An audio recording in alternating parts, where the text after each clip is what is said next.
అందరికీ నమస్కారం. మీనా కుమారి చదలవాడ.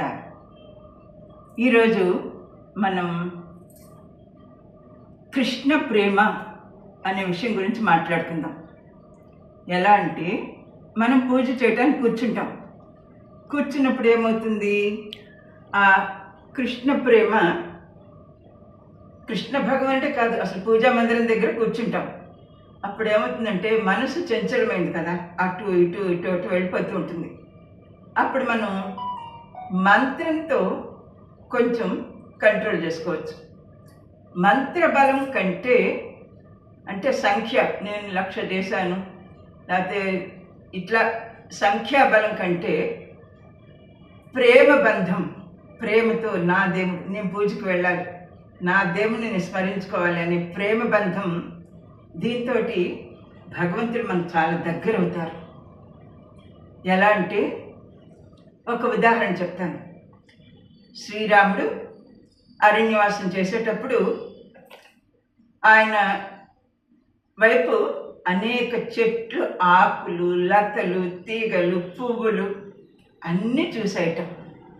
ఆహా, ఈ సుందరమూర్తి, ఈ భగవానుడు సాక్షాత్తు భూమి మీద నడుస్తున్నాడు, ఆయన పాదం కింద ఒక రాయినన్నా కాలేదే, ఇలా తగిలి మళ్ళీ నడుచుకుంటూ వెళ్ళిపోతున్నారని ఆయన మీద వ్యామోహం పెట్టుకున్నారు.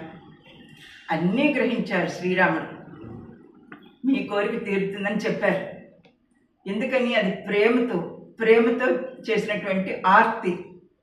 అప్పుడు మళ్ళీ మనకి ద్వాపరయుగం వచ్చింది కదా, శ్రీకృష్ణుడు అనేక మంది రాక్షస సంహారం చేశారు. అందులో కంసుడు, దంతవక్రుడు, హిరణ్యాక్షుడు, ఇలా కొంతమంది చాలామంది రాక్షస సంహారం జరిగింది. ఆ రాక్షసులు ఏం చేసేవారు, ఆ స్త్రీలని బంధించి ఆ భర్తల్ని చంపేసేవారు. స్త్రీలో అన్నమాట రాక్షసత్వం. అప్పుడు ఆ స్త్రీలందరూ భగవంతుని వేడుకున్నారు. కృష్ణ పరమాత్ముడు వెంటనే ఆ రాక్షసుని సంహరించి వాళ్ళందరినీ, వాళ్ళు ఏం చేస్తున్నారు, ఇంకా మేము బ్రతకము, మాకు ఈ జీవితం వద్దు, మా భర్తలు లేరు కదా అని చెప్పి ఆత్మత్యాగం చేసుకోబోతున్నారు. అప్పుడు కృష్ణ భగవానుడు వాళ్ళందరినీ ద్వారకా నగరానికి తరలించారు. వాళ్ళు ఎవరనుకుంటున్నారు, ఆకులు, పువ్వులు, లతలు, తీగలని చెప్పుకున్నాం కదా, వాళ్ళే 16,000 మంది గోపికలు. కొంతమంది మూర్ఖులు ఏమంటారు తెలుసా, శ్రీకృష్ణుడికి 16,000 మంది భార్యలు ఉన్నారంటారు. అది తప్పు. ద్వారకానాథుడైన ఆప్త బంధు, ప్రేమతుల్యుడు, ఆర్తితో మనం కనుక భగవంతుని కోరుకున్నా ఉంటే మన కోరిక తీరుస్తారు. ఆయన వాళ్ళకి సంరక్షకుడిగా ఉన్నాడు. ఆ 16,000 మంది గోపికలు వాళ్ళ కోరిక, క్రిందటి జన్మలో, క్రిందటి యుగంలో ఆకులు పువ్వులుగా ఉన్నవాళ్ళు ఇప్పుడు గోపికలుగా పుట్టారు. శ్రీకృష్ణుని దరిదాపుల్లో ఉన్నారు ద్వారకా నగరంలో.